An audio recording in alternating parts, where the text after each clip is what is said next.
예, 오늘 여러분과 함께 나누고자 하는 말씀 또한 이번 주 큐티 말씀인데요. 말라기 2장 17절서부터 3장 6절까지의 말씀. 제목은 회복을 주시는 신실한 주님이라는 제목으로 오늘 주어진 말씀 함께 나누기를 원합니다. 오늘 주어진 본문 말씀 봉독해 올리겠습니다. 너희가 말로 여호와를 괴롭게 하고도 우리가 어떻게 그분을 피곤하게 했습니까? 하는구나. 너희는 악을 행하는 사람마다 여호와께서 좋게 보시고 그분께서 기뻐하신다라고 말하며 공의의 하나님께서 어디 계시느냐라고 말한다.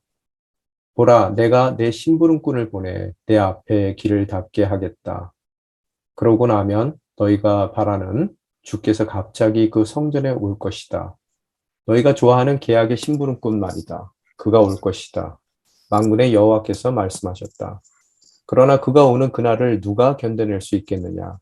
그가 나타날 때 누가 서 있겠느냐? 그는 금을 재련하는 사람의 불 같고 세탁하는 사람의 비누 같을 것이다. 그가 은을 재련해 순은을 만드는 사람처럼 앉아서 레위 자손들을 깨끗하게 할 것이다. 그가 금과 은처럼 그들을 재련하면 그들이 여호와께서 의로 예물을 드리게 될 것이다. 그러면 유다와 예루살렘의 제물들이 예전처럼 곧 옛날처럼 여호와께서 기뻐하실 만한 것이 될 것이다.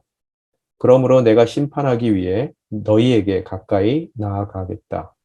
마법사들, 간음하는 사람들, 거짓 증언하는 사람들, 그리고 일꾼의 품삯을 착취하고 과부와 고아를 압제하고 이방 사람의 권리를 박탈하면서도 나를 경외하지 않는 사람들에 대해 즉시 증인이 되겠다. 만군의 여호와께서 말씀하셨다. 나 여호와는 변하지 않는다. 그러니 야곱의 자손들아 너희는 멸망하지 않는다. 아멘. 아멘. 예, 우리가 인생을 살아가면서 우리의 가장 큰 딜레마가 뭘까라고 물었을 때 제가 보기에는 하나님의 방법과 우리의 방법이 다른 것일 거고 두 번째로 하나님의 때와 우리의 때가 다른 것이 우리 인생 가운데 가장 큰 딜레마가 아닌가 생각을 해봅니다. 특히 믿는 우리 신앙인들의 딜레마로요. 우리의 방법은 어떤 방법을 원해요? 늘 쉽고 편안한 방법이요. 그죠? 우리의 때는 언제입니까? 항상 right now, 당장 그 모든 것이 이루어져야 돼요. 그런데 성경을 보더라도 또 우리 일상 가운데서의 삶을 보더라도 하나님의 방법은 우리가 원하는 방법과는 달리 어렵고 돌아가는 방법, 또 힘든 방법, 또 아픈 방법을 사용하실 때가 많고요. 십자가와 같이는요. 또 하나님의 때는 우리의 당장 그 모든 일들이 일어나길 원하는 우리의 때와는 달리 하나님의 때는 오랜 기다림의 때, 또 우리가 보기에도 너무 답답할 만큼 천천히 하나님께서 그 모든 것을 이루어 가시는 것을 우리들이 바라볼 수 있습니다. 그래서 그 방법과 때가 우리의 방법과 우리의 때와 하나님의 방법과 하나님의 방법의 때가 너무 다를 때 우리 인생 가운데서 믿는 우리들은 큰 딜레마를 겪습니다. 오늘 주어진 본문의 말씀은 그런 방법과 때를 중심으로 제가 지난 시간에도 말씀드렸다시피 그 레미넌트, 남겨진 자들을 어떻게 주님께서 예비하시고 또 사용하기를 원하시는지를 이 말라기서를 통해서 저희들이 읽어볼 수 있습니다. 전체적인 역사적인 배경을 봤을 때요, 우리가 고레스 칙령서부터 시작을 하게 되면요, 고레스가 왕이 오른 지 원년이 되던 해에 칙령을 발표하죠. 그래서 포로로 잡혀가 있었던 모든 이스라엘 백성들, 그들을 하나님께서 이전에 미리 예언해 주신 것과 같이 70년이 참에 그들이 다시 약속의 땅으로 돌아올 수 있게 되죠. 그래서 바벨론에서 이제 예루살렘으로 또 돌아오게 되는데 첫 번째 포로 귀환이 누구를 중심으로 돌아와요? 총독이었던 정치인이었던 관료였던 스룹바벨 중심으로 돌아와 그들의 목적이 뭐였었어요? 우리가 에스라서 지난 시간에 공부하면서 잠깐 언급이 됐었는데요. 뭐 에스라서에 에스라만 나오는 게 아니죠. 스룹바벨에서부터 나오죠. 성전 재건이 그들의 목적이었어요. 약속의 땅에 다시 돌아온, 남겨진 자로서 돌아온 그들이 먼저 하나님의 집인 성전을 재건하기 위해 달려오게 되더라는 겁니다. 참 그 레미넌트라는 그 단어, 그 남겨진 자라는 단어가 주는 의미가 많죠. 항상 하나님께서는 남겨진 자들을 통해서 하나님의 뜻을 이루어 가세요. 그죠? 그런데 보통 보면은 이 남겨진 자가 이 물리적으로 남아있는 자들이 아니에요. 성경에 보면 항상 떠나는 자들이 남겨진 자더라고요. 그래서 우리가 알다시피 뭐 아브라함과 사라도 하나님께서 쓰시기 위해서 패역한 시대 가운데 쓰시기 위해서 떠나도록 하시죠. 본토와 아비집을요. 그죠? 또한 이스라엘 백성들도 그들이 너무 패역해서 하나님께서 바벨론의 포로로 보내실 때 남겨진 자들이 진정한 하나님의 그 계획을 위해서 남겨진 자들이 아니라 떠난 자들이 남겨진 자들이죠. 그래서 아이러니하게 떠나는 남겨지는 자들입니다. 성경의 주인공들은요.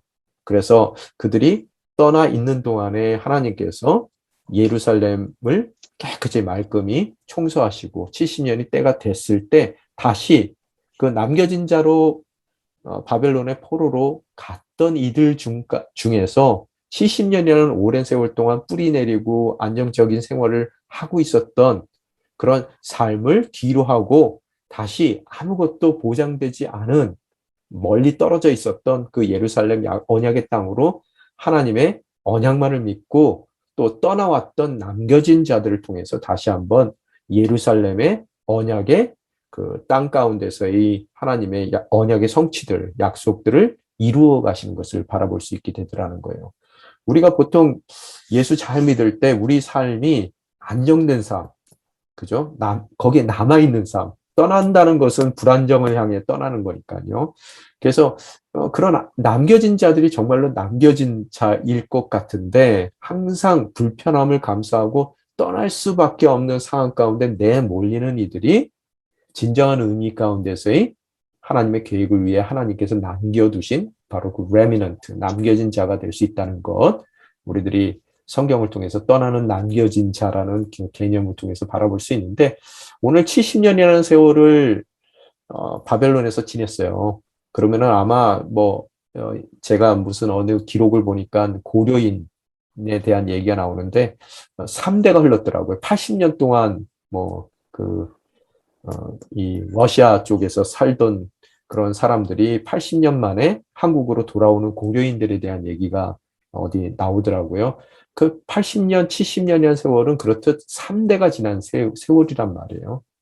거기에 충분히 안정된 생활을 누리고 있는 사람들이에요. 그리고 대부분의 그 2세, 3세들은 예루살렘이 어떻게 생겼는지 방문해 본 적도 없는데 하나님께서 허락하신 언약을 붙들고 정말로 보이지 않는 그런 하나님의 부르심의 자리를 향해 떠났던 포로들, 귀환했던 포로들을 중심으로 또 우리 이야기들이 소선지서의 이야기들이 펼쳐지는 것을 볼 수 있습니다. 그래서 이들은 떠나서 수르바벨을 중심으로 해서 떠나서 성전을 재건하고자 했지만 어떻다고요? 하나님의 말씀에 순종하고 남겨진 자들이 떠나왔지만 주변의 원수들의 방해를 겪게 됩니다. 그래서 16년 동안 그들이 성전 재건을 이렇게 지체하고 있더라는 거예요. 그래서 하나님께서 학개와 스가랴를 보내주시죠. 그래서 결국 이들의 위로와 권면을 통해서 떠나온 레미넌트, 이 남겨진 자들은 성전 재건을 BC 516년에 이루더라는 겁니다. 그게 1차 포로 귀환에 대한 얘기예요. 그리고 나서 2차 포로 귀환이 있었죠. 이것은 위의 것이 관료였던 스룹바벨을 중심으로 해서 귀환한 포로들이라면 2차 포로 귀환은 율법학자 에스라 중심이죠. 그래서 첫 번째 것이 하드웨어에 대한 재건이었다면, 성전에 대한 재건이었다면 이제 그 성전에 담길 예배, 제사, 그죠? 말씀에 대한 회복이죠. 영적인 갱신에 대한 이야기입니다. 그래서 에사를 중심으로 해서 2차 포로 귀환했던 하나님의 남겨진 자들을 통해서 완성된 성전의 또 예배와 제사가 다시 회복되는 모습을 우리들이 바라볼 수 있게 되더라는 겁니다. 그래서 소선지서는 이렇듯 포로 귀환의 이야기라는 그런 뼈대를 중심으로 우리가 바라볼 수 있게 되더라는 거예요. 세 번째 포로 귀환이 있죠. 1차, 2차, 3차. 그래서 세 번째 포로 귀환은 누구 중심이에요? 또 다른 관료죠. 행정가죠. 느헤미야를 중심으로 해서 돌아오게 되는 것이고 그들은 이제는 성전뿐만 아니라 성전에 담긴 제사 및 영적인 갱신, 말씀의 갱신뿐만 아니라 이제 이들의 안정적인 삶을 위한 예루살렘, 하나님의 도성에 대한 그런 그림자적인 역할을 해주는 곳이죠.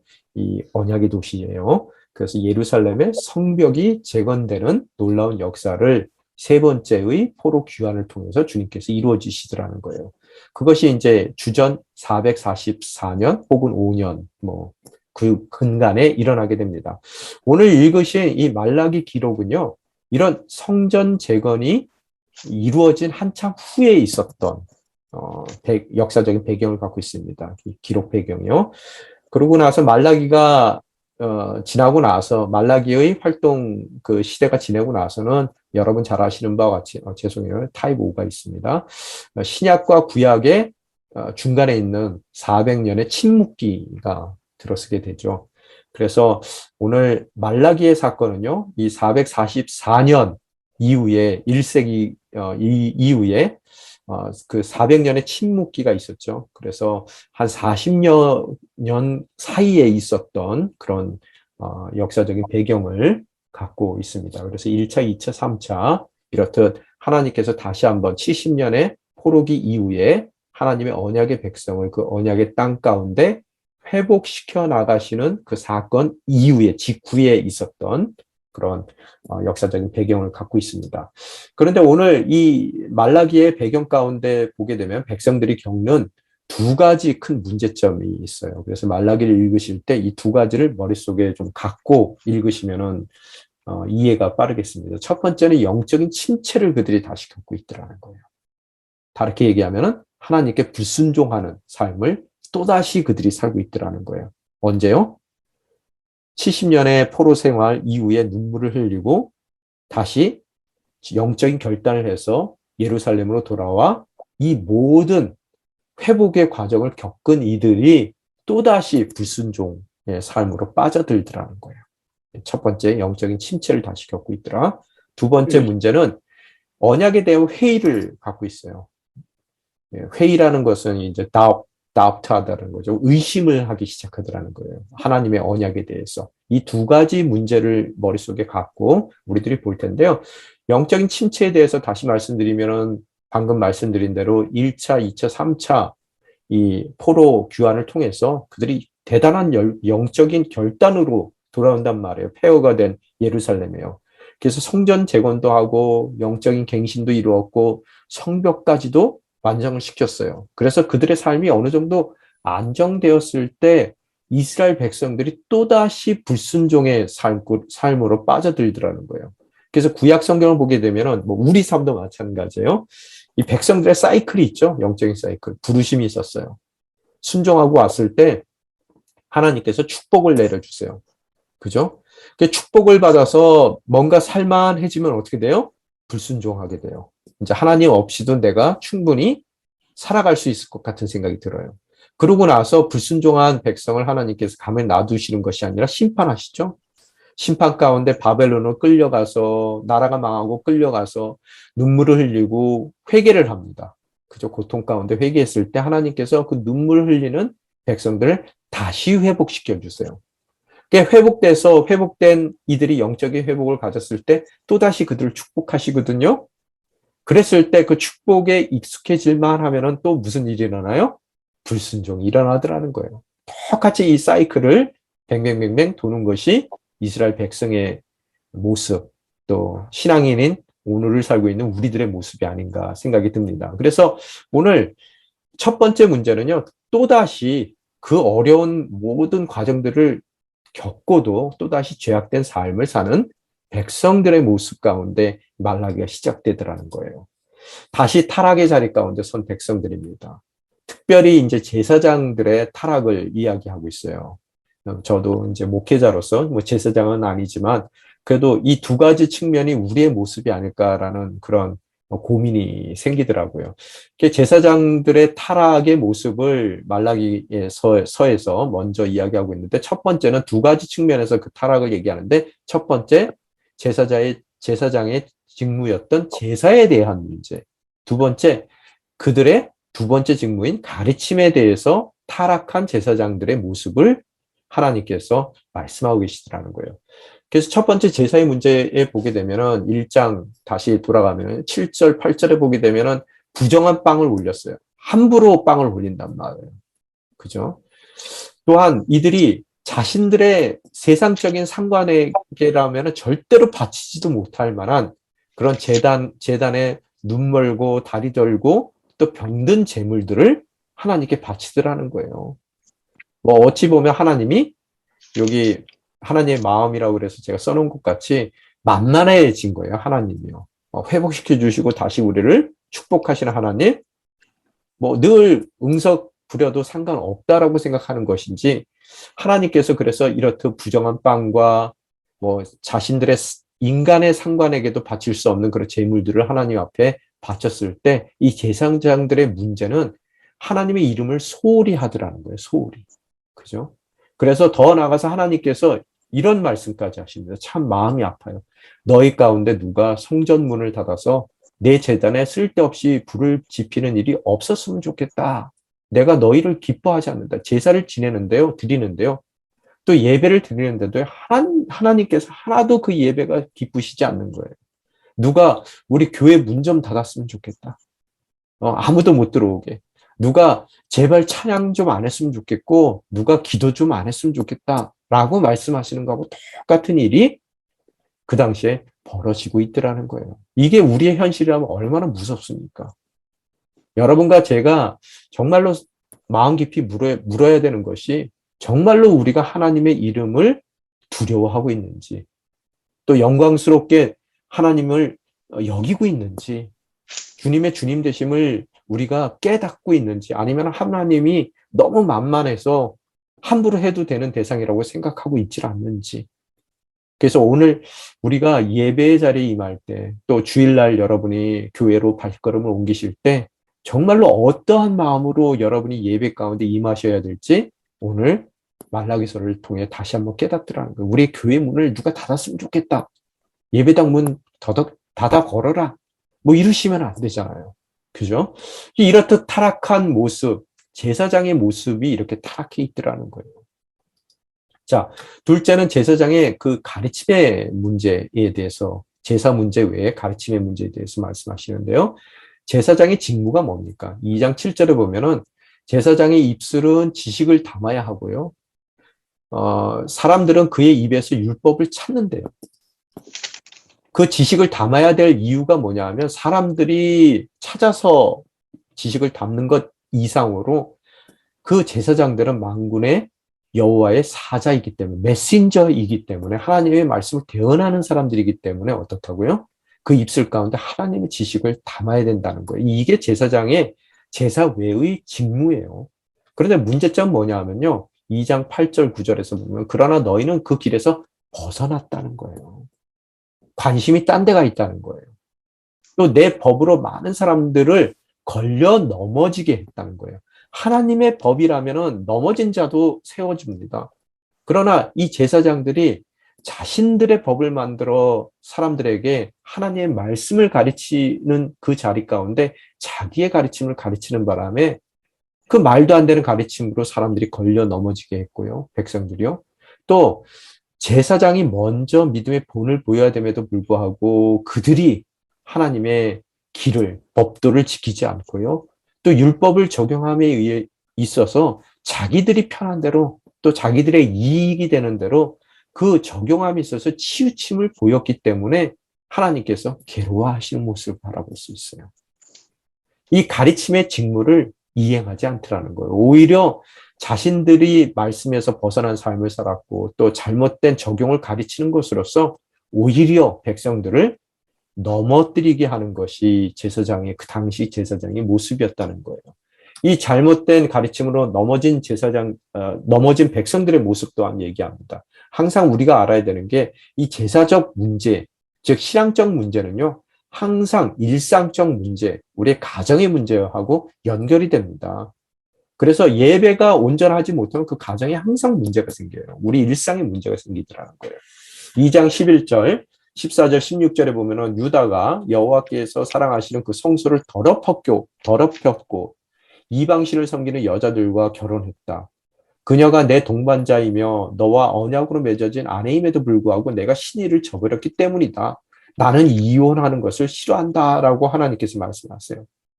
제사장들의 잘못된 그런 제사와 하나님의 이름을 소홀히 여기고 또 자신들의 가르침의 그 직무를 그들이 오히려 백성들을 넘어지게 했을 때 그 가정이 그 백성들이 드리는 예배의 자리가 더럽혀졌을 뿐만 아니라 그들의 가정이 깨지더라는 거예요. 그들이 이방 여인들과 결혼하게 되는 거고요. 또한 함부로 자신들이 결혼했던 하나님께서 정해줬던 그런 아내들을 버리는 그 이혼들이 성행했던 것 같아요. 그래서 이토록 제사장의 제사와 가르침, 잘못된 가르침을 통해서 백성들의 신앙과 가정이 피폐해지는 그런 모습을 이 말라기 서를 통해서 다시 한번 바라보게 됩니다.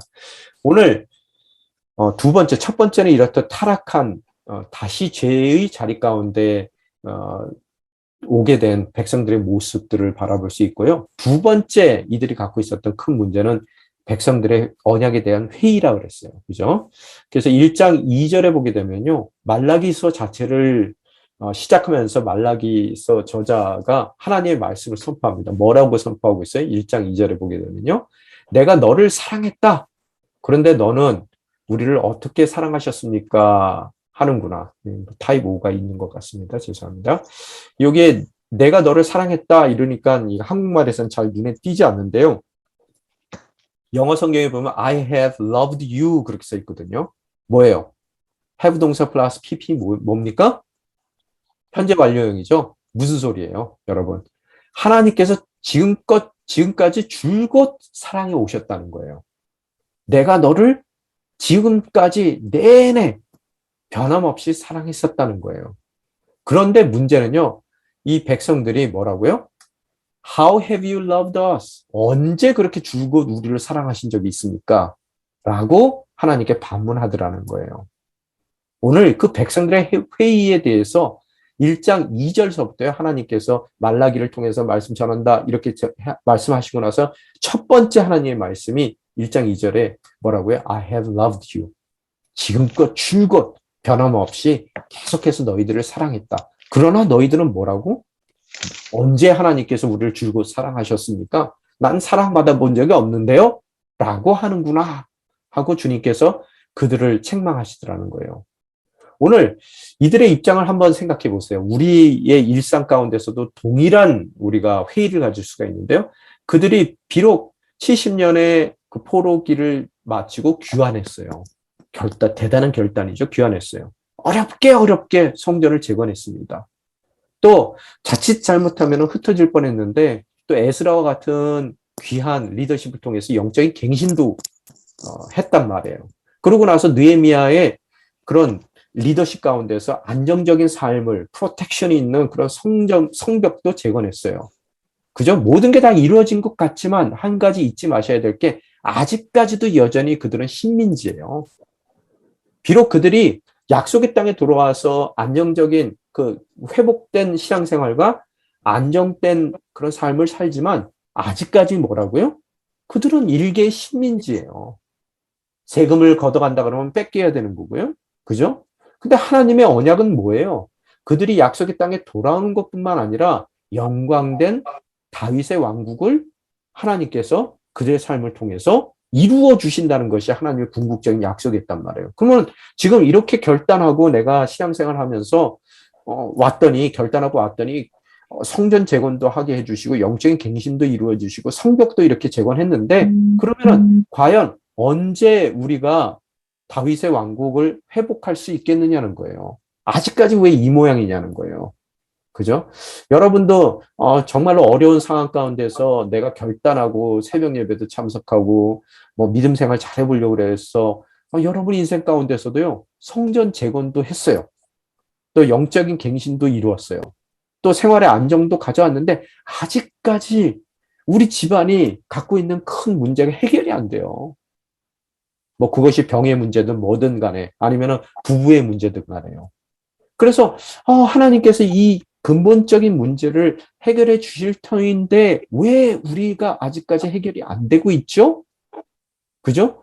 그런 허락 안 하시는 것이 아니라 처음부터 우리를 사랑하시지 않는 거 아니야? 왜 이렇게 힘들어? 아직까지 왜 하나님이 우리를 정말로 영광스러운 자리 가운데 회복시키지 않는 거야? 라고 그들이 생각했을 때 가장 근본적으로는 처음부터 우리 사랑하고 있는 거 아니지 않는 거 아닌가? 사랑하지 않으시는 거 아닌가? 라고 그들이 마음 가운데 회의를 갖게 되더라는 거예요. 언제, 그러면 결코 하나님께서는 다윗 왕국의 영광을 우리 삶 가운데 회복 안 시켜주시는 것보다 아직까지 이 상황들이 이 모양 이 꼴인 거 보면 이거는 물 건너가는 일인가 보다라고 그들이 언약 성취에 대한 회의를 갖게 되더라는 거예요. 그때 오늘 본문 말씀이 시작되는 거예요. 너무 길게 배경에 대해서 설명했는데요. 이 배경을 깔고 가셔야지만 한 말씀 한 말씀이 이해가 된단 말이에요. 자, 2장 17절 다시 읽어보면요. 너희가 입으로요. 여호와를 괴롭게 하고도 우리가 어떻게 그분을 피곤하게 했습니까? 하는구나.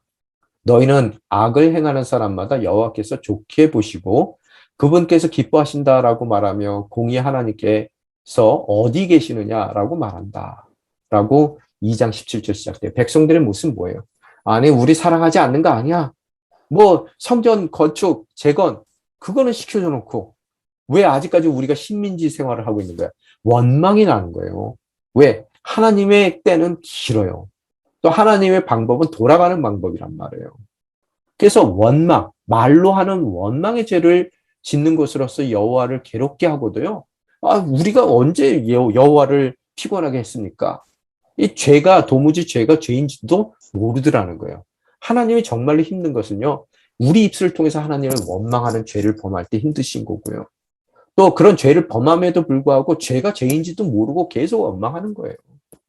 그러면서 너무 오랜 기다림 가운데 회의적으로 다 변하더라는 거예요. 언약을 믿고 하나님의 방법과 하나님의 때가 가장 선하다는 것을 믿음 가운데 선포하고 기다리고 하나님의 때를 기다리고 하나님의 방법에 은혜가 숨겨져 있음을 감춰져 있음을 알고 정말 하나님을 의지하며 나아가야 되는데 처음서부터 아니었어 라는 그런 회의적인 마음을 갖고 있더라는 거예요. 그 회의 가운데 나오는 얘기가 뭐냐면요. 공의의 하나님께서 어디 계시느냐 이렇게 얘기하죠. 뭐예요? 우리도 인생 살다 보면 나보다 더 악한 사람들. 야, 저 사람들은 신앙도 없고 양심도 없는데 잘 먹고 잘 살더라. 나보다. 야, 이건 나만 예수 믿는다 그러면서 이거 내가 약지 못해가지고 정말로 순전하게 살아가려다가 나 혼자 손해보는 거 아니야? 뭐 하나님 뭐 하시는 분이야? 도대체 잘해보겠다는 나는 왜 이토록 힘든 자리에 계속 남아있어? 왜 저 사람들은 악한데도 잘 먹고 잘 살아? 뭐 이런 질문 안 해보셨어요? 그죠? 저도 목사, 어쩔 때는 왜 목사를 했을까? 목사 안 하고 저렇게 세상적으로 사는 사람들 더 잘 먹고 잘 사는데, 뭐 이런 마음 드는 회의가 있을 수 있더라는 거예요. 그러면서 엇나가기 시작하는 자녀의 모습을 보여요. 여러분, 우리 자녀들도 우리 마음을 이해 못했을 때 자녀들이 엇나갈 때 있잖아요. 막 엇나가요. 아닌 거 알면서도 막 부모 속상하게 하려고 엇나가는 자녀들이 있단 말이에요. 그런 백성들에게 오늘 하나님께서 두 가지를 선포하세요. 첫 번째 뭐예요? 금을 재려는 사람의 불. 영어로 하면 refiner's fire. 그죠? 두 번째는 이를 위해 한 분을 보내주실 거라는 거예요. The messenger 하고 영어에서 나오거든요. 그 사자를 보내주시겠다는 거예요. 두 가지를 하나님께서 오늘 본문 말씀을 통해서 그런 엇나가고 있는 자녀들에게 회의적으로 변해서 엇나가고 있는 또 죄를 죄로 알지도 못하고 하나님을 원망하는 그런 회의적인 백성들에게 선포하시더라는 거예요. 근데 오늘 이 선포 가운데 두 가지 질문을 해야 돼요, 우리가요. 첫 번째, 왜 해필이면은 금을 재련하는 refiner's fire라고 그러죠? 왜 금을 재련하는 불이라고 그랬을까? 얼마 전에 저희가 강원도에 큰 산불 났죠?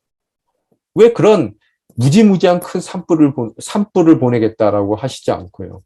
또 뭐 예루살렘 근처에도 있지만 쓰레기를 소각하는 소각장들 있죠. 그 소각장에 불이라고 얘기하지 않았을까? 일상 가운데 뭐 산불도 있을 거고 봄마다 거기도 뭐 산불 날 거고요. 건조기예요. 또 늘 쓰레기를 태우는 소각장의 불은 그들이 지켜봤을 텐데 왜 하필이면은 산불이나 소각장의 불이라고 얘기하지 않고 금을 재련하는 불, refiner's fire라고 얘기를 했을까?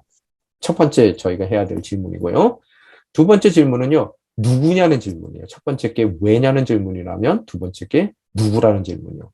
이 불로 금을 재련하는 바로 이 refiner라고 얘기하는 재련하는 사람. 그 사람이 누구냐는 거예요. 오늘 이 두 가지 질문에 오늘 본문 말씀에 의미가 다 담겨 있어요. 이 패역한 백성들에 대해서 심판을 선포하십니다. 3장 1절에 보게 되면요. 뭐라고 써 있어요? 보라, 내가 내 심부름꾼을 보내 내 앞에 길을 닫게 하겠다. 그러고 나면 너희가 바라는 주께서 갑자기 그 성전에 올 것이다. 너희가 좋아하는 계약의 심부름꾼 말이다. 그가 올 것이다. 만군의 여호와께서 말씀하셨다. 오늘 누구라는 질문에 먼저 답을 할 텐데요. 요게 보게 되면은 3장 1절에 보게 되면요. 이렇게 써 있는데 요게 보면은 새 인격이 등장합니다. 잘 보시면은요. 그죠? 새 인격이 등장하는데 오늘 보면은 이 선포의 말씀은 누구의 얘기예요? 만군의 여호와의 하나님의 말씀이에요. 그러면 여기서 보라 내가 했을 때 요 내가가 누구예요? 나가 누구예요? 여러분? 또 내 심부름꾼 했을 때 그 심부름꾼이 누구인지 또 성전의 주가 그들이 바랬던 성전의 주가 갑자기 나타나요. 올 거예요. 그 주는 누군지. 또 그 주를 계약의 심부름꾼이라고 얘기하는데 그는 누군지 우리들이 물어야 되더라는 거예요. 자, 오늘 다시 첫 번째 질문으로 갔을 때요. Why the refiner's fire? 왜 금을 재련하는 그 재련의 불이냐는 거예요. 산불도 아니고 쓰레기를 태우는 소각장의 불도 아니고요. 산불은 우리가 강원도 산불 봤다시피 어때요? 성질이 그 산불은요 구분 없이 다 태워버려요. 뭐 이거는 좀 아까운데 안 태워야 되겠다 남겨두자 이런 게 없어요. 무조건 구분 없이 모든 것을 태워버리는 게 산불이에요. 그 소각장의 불은 뭐예요? 쓰레기 남김없이 태워야 되죠. 하나도 안 남게 가루도 안 남게 태우는 것이 소각장의 불이라는 거예요. 하나는 구분 없이 하나는 남김없이. 그러면은 refiner's fire라고 그러는 것은 이 두 개와 다르게 남기기 위한 목적으로 타는 불입니다. 순수함을 남기기 위한 거예요. 하나는 구분 없이 태우고요. 하나는 남김없이 태우고요. 다른 하나는 순수함을 남기기 위해서 태우는 것이라는 거예요. 그러면 오늘 refiner's fire라는 그런 이야기를 통해서 하나님의 선포를 통해서 알 수 있는 것은요. 하나님의 심판의 목적은요. 구분 없이 모든 것을 태워버리는 것도 아니고요. 남김없이 태워버리시겠다는 것도 아니고요. 남겨진 자, 정말로 순수함을 갖고 하나님의 뜻을 이루어 나갈 하나님이 남기고자 하는 바로 그들을 남기기 위한 심판이라는 거예요. 그래서 죽이기 위한 심판이 아니고요. 그 심판은 살리기 위한 심판이라는 것을 우리들은 바라볼 수 있더라는 거예요. 우리 인생 가운데서도 여러분의 마음이 순전하게 주님께 가 있다면 저와 여러분은 남겨진 자입니다. 어려운 시대 가운데.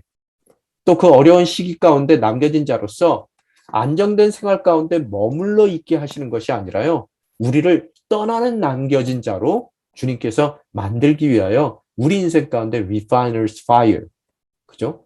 이 소각장이 아닌 산불이 아닌 정말로 금을 재련하는 불을 우리 삶 가운데 허락하더라는 거예요. 그 어려운 가운데 우리는 하나님에 대해서 사랑하느냐 안 하느냐 그분께서 우리 인생 가운데 언약을 성취하실 것이냐 안 할 것이냐 거기에 대한 회의를 갖는 것이 아니라 오로지 그분의 방법과 그분의 때를 가장 선한 것으로 여기 기다리는 남겨진 자로서의 삶을 살아야 되겠더라는 거예요.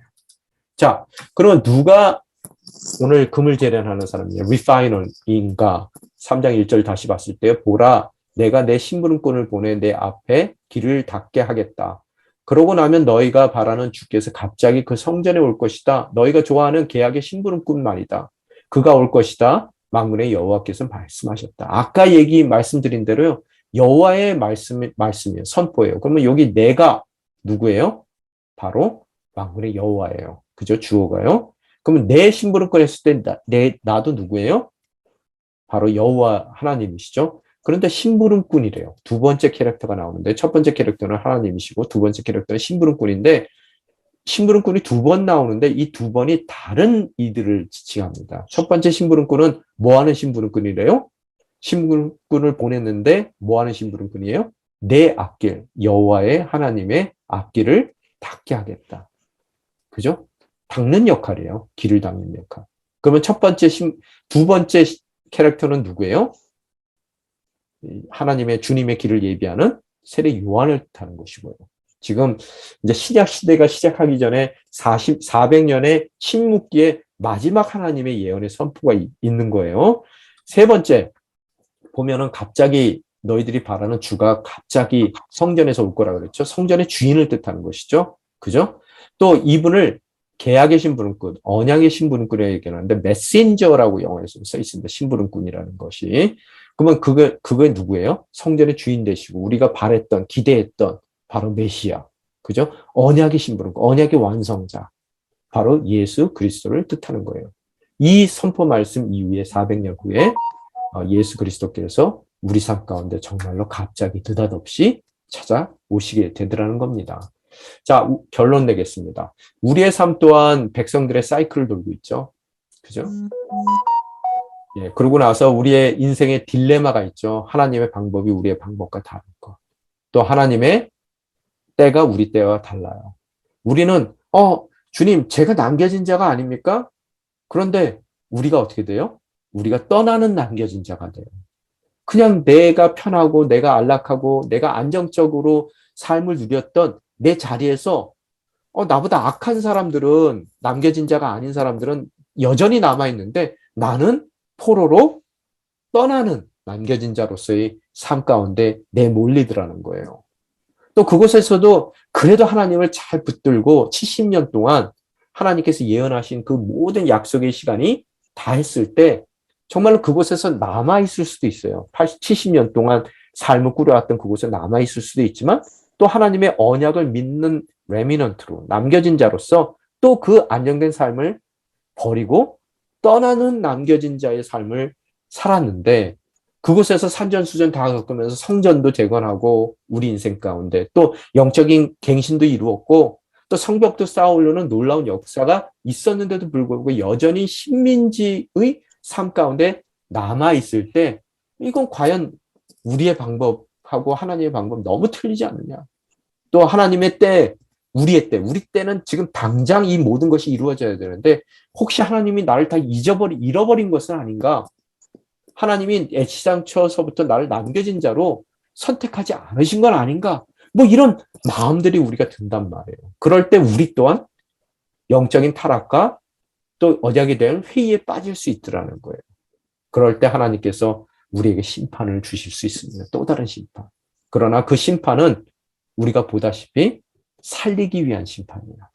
우리의 삶을 다시 한번 남겨진 자로 온전히 그 순수함을 남기기 위한 순수한 남겨진 자로서 우리의 삶을 정말 지켜주시기 위한 주님의 심판의 자리임을 깨닫고 정말로 하나님께서 기다리길 원하시는 400년의 침묵의 시간도 진정 하나님의 때를 기다리며 조용히 기다리며 숙성된 그 맛의 깊이를 더 깊이 할 수 있는 그런 믿음의 사람으로서 남겨진 자로서 진정 더 순수한 그런 하나님이 원하시는 아름다운 모습을 refiner's fire로 다 태워버릴 수 있는 것을 모두 태워버리고 온전히 주님의 때를 기다리시는 저와 여러분이 되시기를 주님의 이름으로 축원합니다. 이 시간 기도하겠습니다. 아버지 하나님 감사합니다. 오늘 허락하신 말씀을 통해 정말로 그 백성의 사이클을 돌 수밖에 없는 우리의 인생을 다시 한번 생각해 봅니다. 주님, 남겨진 자로 우리의 삶을 사용하기 위하여 떠나는 시련, 또 때가 되었을 때 다시 한번 예루살렘으로 돌아가야 되는 그런 어려운 우리의 부르심의 과제들을 바라봅니다. 그러나 남겨진 자로 우리를 구별하여 주신 주님의 그 선하신 뜻을 믿기에 또 신실하신 주님의 언약을 믿기에 저희들 정말 우리의 삶의 모든 안정된 부분까지도 마다하고 주님께서 불러주신 폐허와 같이 무너진 예루살렘을 향해 달려갈 수 있는 아름다운 남겨진 자로서의 신앙을 갖게 도와주시옵소서.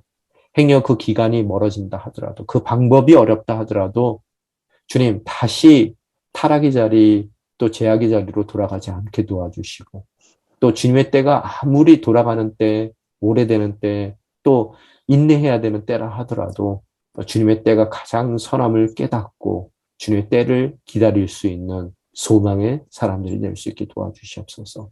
그런 우리들 가정 가운데 불러주신 부르심, 또 우리의 생업터 가운데 불러주신 부르심, 또 교회를 통한 주님의 부르심 온전히 그 때를 기다리며 주님께서 허락하신 모든 정황 가운데 할 수 있는 최선을 다해 섬겨나갈 때 진정 남겨진 자로서 주님의 계획을 이루어드리는 아름다운 주님의 일꾼이자 자녀들이 될 수 있게 도와주시옵소서. 이 모든 말씀 우리 주 예수 그리스도의 이름으로 간절히 기도드리옵나이다. 아멘.